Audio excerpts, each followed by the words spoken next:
Script சொல்லியாச்சு சொல்லியாச்சு இதெல்லாம் சொல்லியாச்சு. அப்போ என்னதான் மேம் சொல்றது? இதுக்கு மேல நம்ம ஒன்னும் சொல்ல வேணாம். நம்ம ஆளுங்க தானே நம்மள இவ்ளோ தூரம் சப்போர்ட் பண்ணி கூட்டிட்டு வந்தாங்க. அவங்களுக்கு தெரியாதா அவங்களோட பெஸ்ட் ஹாலிடேஸ் நம்ம கூட தான்? கரெக்ட் தானே? GT Holidays, South India's #1 travel brand.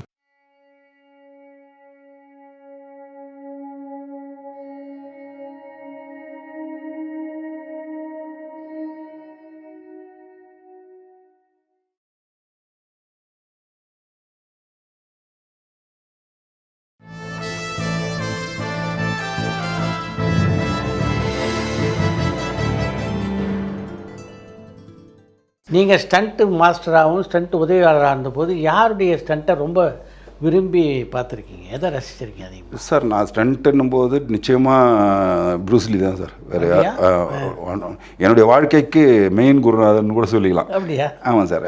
அவருடைய அப்போதான் சார் டோட்டல் சேஞ்ச் ஆச்சு. மொத்த இண்டஸ்ட்ரியே சேஞ்ச் ஆனது all over the world. Not one to break a skull you need 8.5 pound weight. 8.5 pound weight அடித்தா மண்டவோட உடஞ்சிரும். சிங்கத்துக்கு வந்து வலது கையில் 500 pounds ஒரு அடிக்கு. ப்ரூஸ்லிக்கு 1600 pounds. ஸோ ஜஸ்ட் அப்படின்னா தலை தனியாக போயிடும். இது ரியல் பவர். அதை கவர்மெண்ட் செக் பண்ணி அவனை பேன் பண்ணிச்சு, ரியல் ஃபைட் பண்ணக்கூடாதுன்னு. அப்போ அந்த யங்ஸ்டராக இருக்கக்கூடிய அத்தனை பேருக்குமே அந்த வெறி வரும்.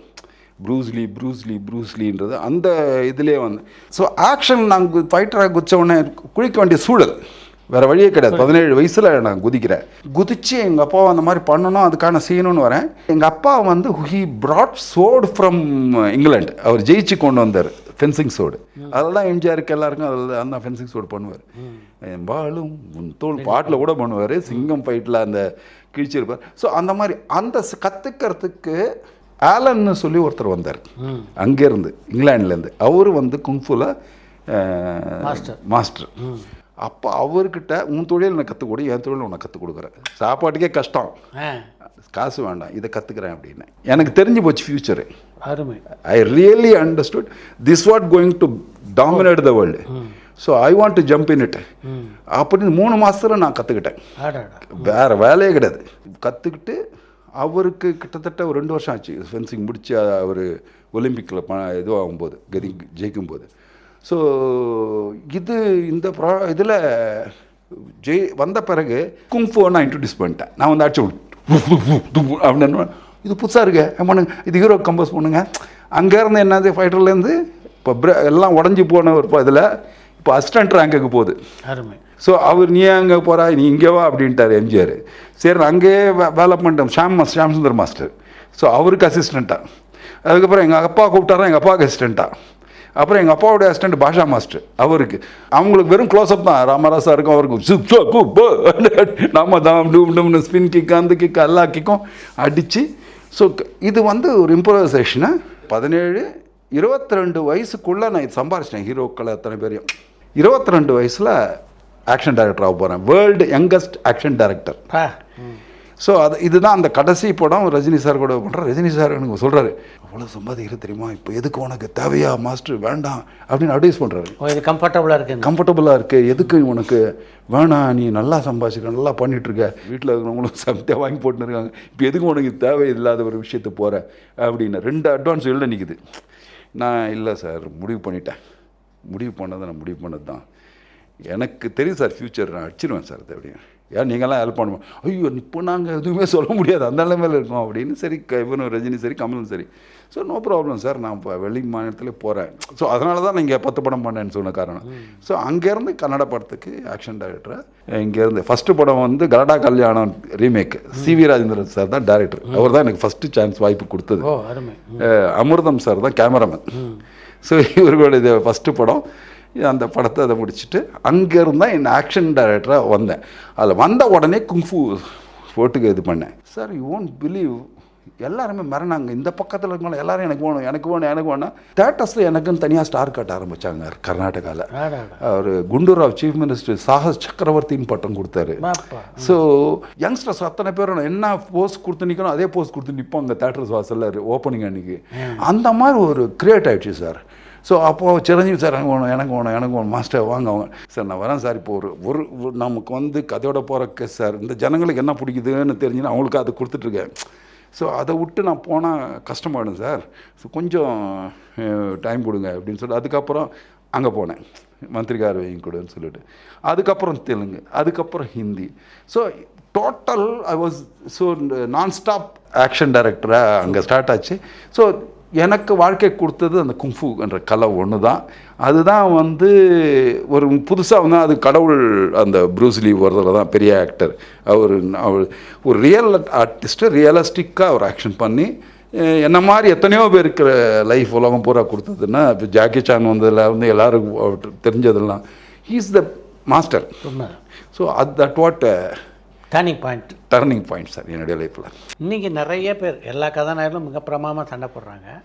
ஆனாலும் தமிழ் சினிமாவுடைய ஆரம்ப கட்டத்தில் ஸ்டண்ட் அப்படின்னா எம்ஜிஆர் தான். ஆமாங்க.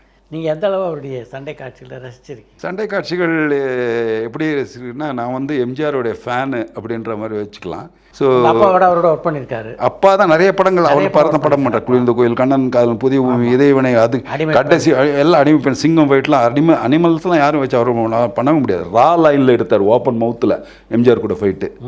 ஓப்பன் மவுத்தில் எந்த ஹீரோ பண்ணுவான்? பண்ணாங்க சார், அதுதான் அடிமை பண்ணு உலகம் பூரா பேசிச்சு. ஸோ நான் இருக்கேன் பண்ணுங்க நீங்கள் அப்படின்னு பக்கத்தில் ஒரு குச்சியில் ஒரு ஆணி சொருவி அதுதான் வச்சுருப்பார். ராஜா அப்படின்னு அவ்வளோதான் அந்த. ஸோ அப்படி அதுதான் வளர்ச்சிக்கு உண்டான. இப்போ நான் ஒரு அனிமல் படம் பண்ணேன், அதே சிங்கத்தை சவுத் ஆஃப்ரிக்காவில் போய் 3 நாள் அந்த சிங்கம் எனக்கு குழந்த மாதிரி ஆயிடுச்சு. மேன் ஈட்டர் சார், கண்ணு எதிர்க்க ஒருத்தனை சாப்பிட்டுடுச்சு. சிரஞ்சீவிலாம் மிரண்டு ஓடிட்டாங்க உள்ள. பயப்படாது சிரஞ்சீவி, நான் பார்த்துக்கிறேன்னு சொல்லிட்டு அதை மெயின்டைன் பண்ணி கொண்டு வந்து அது கூட பழகி அதை அப்படியே வந்து பக்கத்தில் உட்கார் ஜாக் அப்படின்னு சிட்டியோ அப்படின்னு அப்படி உட்காரோம். அந்த மாதிரி இப்போ ஒரு ஆர்டிஸ்ட்டை நம்ம ஃபைட் எடுக்கிறோன்னு வச்சுங்களேன், அங்கேருந்து ஓடியாந்து அப்படி பாரு அப்படின்னு சொன்னால் ஆர்டிஸ்ட் பார்ப்பான். சிங்கம் பார்க்குமா? பார்க்காது. அதை பார்க்க வைப்பேன். ஓ, அது சின்ன சின்ன டெக்னிக் மாதிரி. எப்படின்னா ஃபஸ்ட்டு அதை ப்ராக்டிஸ் பண்ணுறது, மீட் கொண்டாட சொல்கிறது என்னுடைய ஃபுட்டை. எனக்கு அப்போது ரொம்ப அது மேனுவேட்ரு. ஸோ காக் கன் கொண்டாட சொல்லிவிடுவேன். ஸோ மார்க் போர்டு வச்சுட்டு கேமரா. இப்போ அங்கே போனோடனே ட்விஸ்ட் என்னாச்சுன்னா சவுத் ஆஃப்ரிக்காவில் அது மேனுவேட்ரு. இப்போது அதை கூண்டில் போட்டு எடுக்க முடியாது, ஏன்னா இது பெரிய சீனு, வெளியில் வர்றது போகிறதெல்லாம். ஸோ நாங்கள் கூண்டில் சிங்கப்பிரியா வெளியில் அந்த மாதிரி ஃபிக்ஸ் பண்ணிவிட்டு மார்க் போர்டில் கொண்டு வந்து மீட்டு போட்டுருவேன். போட்டு ஜாக் அங்கே பார்த்துட்டு அப்படியே போகும்போது கரெக்டாக ஸ்டார்ட் கேமரா சொன்னேன் ஓப்பன் அப்படி ஓப்பனும் கட்டுன்னு அங்கே கடன்னு ஓடிடுறோம். ஓடி அந்த வாயை அப்படி வைக்கும்போது காக்கா அப்படி அடிப்பாங்க. காக்கா அப்படி பார்ப்போம். அதுக்கு இப்போ நான் ஓடி அந்த பார்க்குறது கிடச்சிருச்சுல்ல எனக்கு. ஸோ இன் திஸ் வே அந்த அனிமல்ஸ் கூட பிளான் பண்ணி அதுக்கு ஒன்றும் இல்லாமல் nothing Jack come on heat and அதுக்கப்புறம் அதை தாஜா பண்ணி ஸோ செல்லம் பண்ணி கொஞ்சம் இப்படி அது படம் பூரா அது கூட வேலை செய்யணும், வழி இல்லை. ஸோ ஒரு ஷார்ட்டில் அந்த சாப்பிட்ட சீனு சார் இப்போ நினச்சா கூட கொலை நடக்குதுன்னு சிரஞ்சீவி ஒரு மரத்தில் ஒரு உட்காரணும். சிரஞ்சீவி அப்படி உட்கார்ந்தா அந்த ஓடி வந்து அந்த சிங்கம் அப்படியே அந்த மரத்தை அப்படியே மேலே கேமரா அப்படி ஃபிக்ஸ் பண்ணும். ராத்திரி 12 மணிக்கு 12 to 12 தான் சிங்கம் வேலை செய்யும். ஸோ இந்த மேலே கொண்டு போய் கேமரா ஃபிக்ஸ் பண்ணிட்டேன். ஸோ ஃபிக்ஸ் பண்ணிவிட்டு சிஜி ஷாட்டு ஃபஸ்ட்டு நான் ஃபிக்ஸ் பண்ணி சிஜி வச்சுட்டு சிரஞ்சீவி எடுக்கிறேன். சிரஞ்சீவி அந்த எக்ஸ்பிரஷன் கூட வந்து பிடிச்சிக்கோ அது இதுன்னு சொல்லிட்டு அப்புறம் நீங்கள் இறங்கிடுன்னு சொல்லணும். இது 13 அடியில் இருக்காரு, நீ வெளில போயிடு அப்படி. இப்போ நான் சிங்கத்தை எடுக்கிறேன் அப்படின்ன உடனே டைரக்டர் குணசேகரன் 13 அடியில் இருக்கார், சிங்கம் மரமும் ஏறப்போகுது, காம்பினேஷனும் எடுக்கலாம்ல எதுக்கு அப்படின்றாரு அவர். இதை கேட்டுட்டு சிரஞ்சீவி மாஸ்டர் இது லைவாகவே பண்ணிடலாமேன்னு எங்கிட்ட கொஞ்சம் லைட்டாக பயப்படுவாங்க எல்லாரும். பண்ணிடலாமேன்னு உட்காருங்க அப்படின்னு சொல்லிட்டு உட்காருங்கன்னு சொல்லிட்டு ரெடியான ஒரு உயிருள்ள கோழியை கொண்டு வந்து விட்டுட்டு புள்ளி இவர் உட்கார்ந்த இடத்துல கட்டி அந்த ரோப்பை நான் பிடிச்சி வச்சுருக்கேன். ஜாக்குன்னு அது கொக்கன்னது ஸ்டார்ட் கேமரா ஓப்பன் அது ஃப்ராக்ஷன் ஆஃப் செகண்டில் அப்படி வருது சார். சட்டன் அடித்தவொடனே உட்கார்ந்த இடத்துக்கு போயிடுச்சு கோழி. இது கொக்குன்னு டாக்குன்னு பிடிச்சாங்க கச்சன்னு சாப்பிடுது சிங்கம். அந்த ஹைட்டுக்கு போய் 13 அடிக்கு கச்சக்கன்னு சாப்பிட குட் ஜாக் கெட் டவுன் ஜாக்னு அன்னிட்டு போயிடுச்சு. இப்போது ஷார்ட்டை முடிச்சு திரும்பி பார்க்குறேன், அந்த டேரக்டர் முடிஞ்சுக்கிட்ட இப்படி இருக்காரு சிரஞ்சீவி. இருக்க சொன்னியா, நான் இருந்தா என்ன அப்படின்னு. அப்போ எனக்கு கேட்டார், எப்படி ஜட்ஜ் பண்ணிங்க அதை நீங்கள் 13 அடி, நாங்கள் இவ்வளோ தானே இருக்குது அப்படிங்கிறது. நீங்கள் ஒன்று கணக்கு பண்ணோம், 8 அடியே 9 அடின்னு நீங்கள் சொல்லும்போது அது தலையை வைத்தான் கணக்கு பண்ணுறீங்க. வால் வரைக்கும் கவுண்ட் பண்ணணும் அது எத்தனை அடின்னு. அப்புறம் சிங்கம் வந்து இப்படி தான் தூக்க போகுது, இந்த 2 காலும் இப்படி ஸ்ட்ரெச் பண்ண போகுது. அப்போ உயரம் என்ன, அது 13 ஃபீட்டு. அப்போ 13 ஃபீட்டை ஈஸியாக அது கேப்சர் பண்ணிவிடும். இதுதான் சார் கேல்குலேஷன். வேறு அதனால தான் உங்களுக்கு உட்கார ஆக்சுவலாக ஆக வேணும்னு நினச்சது வந்து கேமராமேனை. அப்படியா? அப்படி அதான் என்னோட வளர்ச்சிக்கு அது ஒரு காரணம்.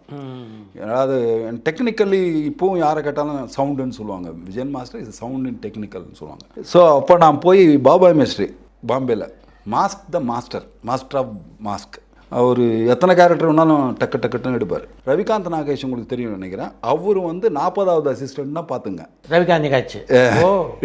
ஸோ ஈஸி மாஸ்டர் பேஸில் வாட் கம்மி அப்படின்னு தான் பேசுவார். எல்லாரும் பயப்படுவாங்க. ஸோ அவர்கிட்ட லங்கோட்டோலாம் துவச்சி ஒரு அசிஸ்டண்ட் ஆகி அவர்கிட்ட அந்த மாஸ்கெல்லாம் கற்றுக்கிட்டேன். அதுக்கப்புறம் இது கேமராமேனை எவனும் சான்ஸ் கொடுக்க மாட்டான், இது ஸ்பெஷல் ஷாட்ஸ்க்கு மட்டும்தான் வரும். So we have to prove என்னன்றத வழி. அதுக்குள்ளே இங்கே பிரச்சனை ஆயிடுச்சு வீட்டில். So I have to jump into this stunt. இப்போ எனக்கு இந்த கிளாஸை வச்சே நான் எடுத்துருவேன்.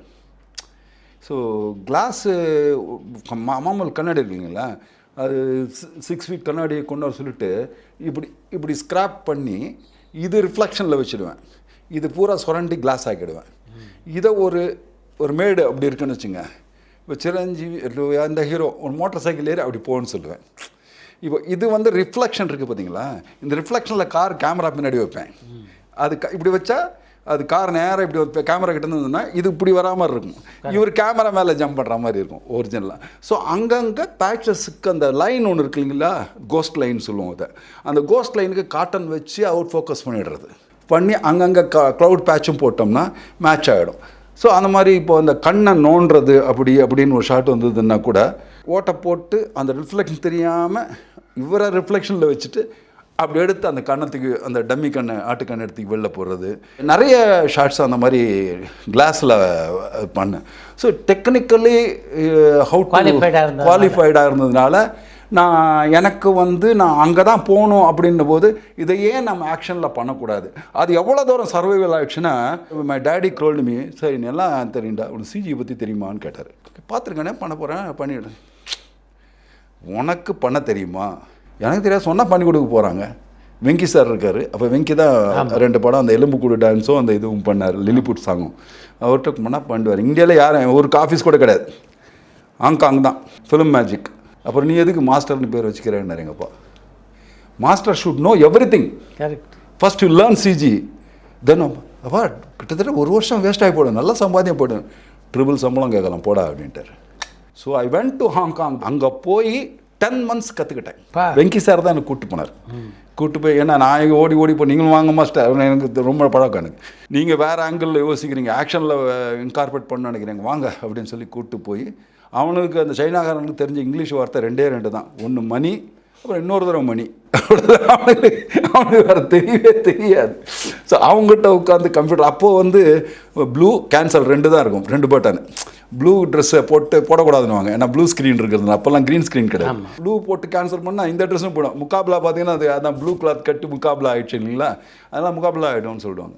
ஸோ இந்த மாதிரி சிஜி இப்படி வந்து இந்தியாவில் ஃபஸ்ட் டைமு இன்கார்பரேட் பண்ணது விஜயன் மாஸ்டர். வேறு எதுலேயும் வரல சார். சூப்பர். 2 சாங் வந்திருக்கு சார். தெலுங்கில் ஒரு சாங் வந்தது வெங்கடேஷ்க்கு, இதே லில்லிபுட் சாங்கு. நான் இதை போய் கற்றுக்கிட்டு வந்து சூடாலன் உந்தி அப்படின்னு ஒரு படத்துக்காக, சிரஞ்சீவி படம், அது அடித்தா கோக்டின்னு பறக்கிறது, அப்புறம் வேலியில் ஆடுறது, குழந்தை உடச்சிட்டு வேலியில் போகிறது, இந்த மாதிரி நிறைய ஆக்ஷனில் ஃபுல்லாக சேஸு கீஸு எல்லாத்தையுமே எடுத்தேன். அஸ்வினி தத் producer. So I have to give credit to him also, because அவ்வளோ செலவு பண்ணணும். ஸோ அதை பண்ணோம், பிகர் ஹிட். ஸோ அந்த மாதிரி வந்த உடனே எடுத்துக்கிறதாலும் அங்கே தான் போனோம். இங்கே பண்ணிவிட்டு நான் ஹாங்காங் எடுத்துகிட்டு போனோம். மறுபடியும் எடுத்துகிட்டு வந்து ரிலீஸுக்கு 2 நாள் முன்னாடி கொண்டாந்து ஜாயின் பண்ணோம். இவ்வளோ டென்ஷன் இருக்கும். அதுக்கப்புறம் பென்டாஃபோர் வந்தது இங்கே. ஸோ அதுக்கப்புறம் இப்போ நீங்கள் தடிக்க விழுந்தா அவங்க மேலே தான் விழ வேண்டியதாக இருக்குது. அந்த அளவுக்கு ஆயிடுச்சு. எனக்கு அதில் ஒரு பெருமைன்னா ஏன்னா எல்லாருமே இப்போவும் ஏதாவது பிரச்சனைன்னா என்னை கேட்பாங்க, மாஸ்டர் இது என்ன பண்ணீங்க, என்ன லென்ஸ் போடுறீங்க, என்ன செஞ்சுருக்கீங்க, என்ன இதுக்கு எங்க 2 பேருக்கு ப்ளூ போட்டால் எப்படிங்க, ஒருத்தருக்கு தானே ப்ளூ போடணும் இல்லை க்ரீன் போடணும், எதுக்கு இப்படி பண்ணுறீங்க, இப்படி போட்டு பாருங்கள் வரும் அப்படின்ற. இப்போவும் அந்த இது இருக்குது. நம்ம நான் அடுத்தவங்களுக்குனாலும் இப்போ என்னுடைய அசிஸ்டன்ஸு இப்போ பேட்ரைன்ஸாக இருக்கட்டும், அன்பறிவு மாஸ்டருங்க இருக்காங்க. Still everybody we love each other. எல்லாம் என் அசிஸ்டன்ஸ் அத்தனை பேரும் பெரிய இடத்துக்கு போயிருக்கானுங்க. நீங்கள் பிரமாதமாக இருக்காங்க. அது பெரிய சந்தோஷம் இல்லைங்களா? போக்கரியில் பார்த்தீங்கன்னா அந்த ஜீப்பில் சர்ன்னு வந்து சிங்கிள் ஷாட் டப்புன்னு அப்படி போவாங்க. மகேஷ் பாபு, அப்புறம் விஜய், அப்புறம் சல்மான் கான் 3 பேரும் போனாங்க. இதை பார்த்துட்டு ஈவன் அல்லு அர்ஜுன் கூட போய் அதில் ட்ரை பண்ணி கேட்டில் அடிபட்டுக்கிட்டார். வீட்டில் சும்மாவிட்டே நான் எல்லாருக்குமே அது ஒரு இன்ட்ரெஸ்ட் வந்து நான் பண்ணணுன்னு. ஆனால் ரியலாக பண்ணது சிஜியில். அது யாருக்குமே அது சிஜினே தெரியாது. பிகாஸ் மூமெண்ட்டில் இருக்கேன்னு அப்படி. அப்போ மூமெண்ட்டுக்கு பயப்படுவாங்க. நான் கேமராவே மூவ் பண்ணுவேன், அது கவலைப்பட மாட்டேன். ஸோ அப்படி திருப்பிடுவேன். அது ஏன்னா அந்த திருப்பதில் தான் இருக்காது. ஸோ அந்த மாதிரி ஒரு டெக்னிக்கலி இப்போ ஒரு லவ் ஸ்டோரியில் டெக்னிக்கல் எவ்வளோ தூரம் பண்ணோம்னா அதில் சேராது அது. ஸோ இந்த ஆக்ஷனில் டெஃபினட்டாக சேரும். சாங்கன்னா எங்கேயோ ஒன்றில் வந்து சேரும். So action includes the story. So ஸ்டோரிக்கு பக்கபலமாக டெக்னிக்காக முலாம் பூச முடியும். இதுதான் நான் சேர்ந்த விஷயம். விரும்பி வந்தீங்களா, ஆக்சிடென்ட்லாம் நடிக்க வந்தீங்கன்னா? கர்நாடகாவில் ஸ்டார்ட் பண்ணும்போது அங்கே எனக்கு ஃபஸ்ட்டு டைரக்ஷன் சான்ஸ் கொடுத்தது புட்டனா கனகர் சார், த கிரேட். அவர் தான் எனக்கு, ஏன் நீ இவ்வளோ கதை அருமையாக பேசுகிற, என் கதையை இப்படி பண்ணி விட்ட, படவரள்ளி பாண்டவர் கதையை கேட்ட உடனே பிரிச்சுட்டேன். பஞ்ச பாண்டவர்களாக அவங்க இவன் பீமை இப்படி தான் பண்ணுவான், இவன் இப்படி தான் பண்ணுவான், அந்த கேரக்டருக்குள்ளே போயிட்டான். அதில் இல்லை, என்ன இப்படி பண்ணுற, அப்போ நீ டைரக்ஷன் பண்ணணும்னு சொல்லிவிட்டு அவர் பண்ண வச்சு பவித்ர பாப்பின்னு சொல்லி பார்த்தா நானே டைரக்ஷன், நானே ஹீரோ. அங்கே தான் நடிப்பு ஸ்டார்ட் ஆச்சு. நீயே பண்ணிடு, ஏன் இது நீயே பண்ணிடுன்ட்டார் அவர் ராஜ்குமார் சார், 2 பேர். ராஜ்குமார் ப்ரொடக்ஷன், ராஜ்குமார் அந்த ப்ரொடக்ஷனில் பண்ணேன். எனக்கு இந்த டெக்னிக்கல் சைடில் இருக்கிறதுனால எனக்கு அது ஏறல. நான் ஒன்றுமே கை கட்டிக்கணும். நம்ம அடுத்த டைரக்டர்கிட்ட பண்ணும்போது இல்லைங்களா, நான் எப்போவுமே ஆக்ட் பண்ணும்போது அடுத்தவங்களை டிஸ்டர்ப் பண்ண மாட்டேன். என்ன சொல்கிறாங்களோ, என்ன சார் பண்ணணும் அப்படின்னு கேட்டு அதுக்கு மாதிரி பண்ணிட்டு போய்டுறது. ஏன்னா கதை அவங்களுக்கு தெரியும் நான் என்ன பண்ணணும்னு. அதுக்கப்புறம் டெக்னிக்கலி நான் சவுண்ட்னால இப்படி போய் தெலுங்கு ஹிந்தி போனோம், இப்படியே போயிட்டே இருக்குது. தெலுங்குலேயும் 1-2 படம் வில்லனாக பண்ணேன், எல்லாம் பண்ணேன். அங்கேயே நிறைய படங்கள் வில்லனெல்லாம் பண்ணேன். அப்புறம் ஐ செட் ஸ்டாப், போதும் நான் விட்டுறேன்ப்பா, ஏதாவது 1-2 இருந்தால் கொடுங்க, இது ரொம்பலாம் நம்மளால் நடக்காது கதை, எனக்கு இதுக்கு மேலே கான்சன்ட்ரேட் பண்ணணும். சரி, I want to become a director and I want to become producer. So 15 படம் ப்ரொடியூஸ் பண்ணியிருக்கேன், 9 படம் டைரக்ஷன் பண்ணியிருக்கேன். ஸோ திஸ் வாட் ஐ வாண்ட்ன்ற மாதிரி நான் போனேன். அதில் என்ன ஒரு பிரச்சனைன்னா, மாதத்துக்கு ஒரு 28 நாள் நான் வெளியிலே தான் இருப்பேன். ஹைதராபாத், பாம்பே, இப்படி. வீட்டில் நான் இருக்க மாட்டேன். So that time my childrens கல்யாணம் பண்ணுறாங்க, போயிட்டு வேண்டிய இப்போது எங்கள் கூட இருப்பா கொஞ்ச நாள் அப்படின்னு கேட்கும்போது, ராமராஜ் சார் தில்லு படம் வர்றதும் எனக்கு ஒரு 15 நாள் 10 நாள் இப்படி ஒதுக்கி விட்டா நடிப்புன்னு, நம்ம இங்கே இருந்துட்டு அதையும் பார்த்துக்கலாம் இதையும் பார்த்துக்கலான்ற மாதிரி. அதுக்கு வந்தது தான் இங்கே நடிப்பு. தமிழுக்கு வந்தது, நடிப்புக்கு வந்த காரணம் பிள்ளைங்களோட இருக்கலான்னு. அதுக்கப்புறம் என்ன ஈர்ப்பு வந்தது அது மேலே. கம்பேரிட்டிவ்லி அதுக்கும் இதுக்கும் பார்த்தீங்கன்னா சம்பளம் வேறு, இது வேறு, புரியுதுங்களா? எங்கேயோ இருக்கும், இது இங்கேயோ இருக்கும். பட் ஆத்ம திருப்தி நான் பார்க்குறேன். என் பிள்ளைங்களுக்கு ஒரு அட்ரஸ்,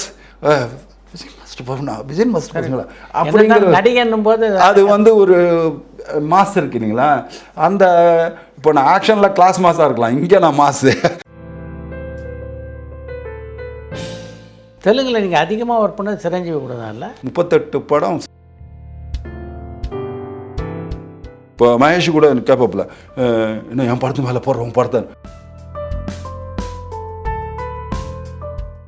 நான் புத்தன் இல்லை, நான் காந்தியும் இல்லை.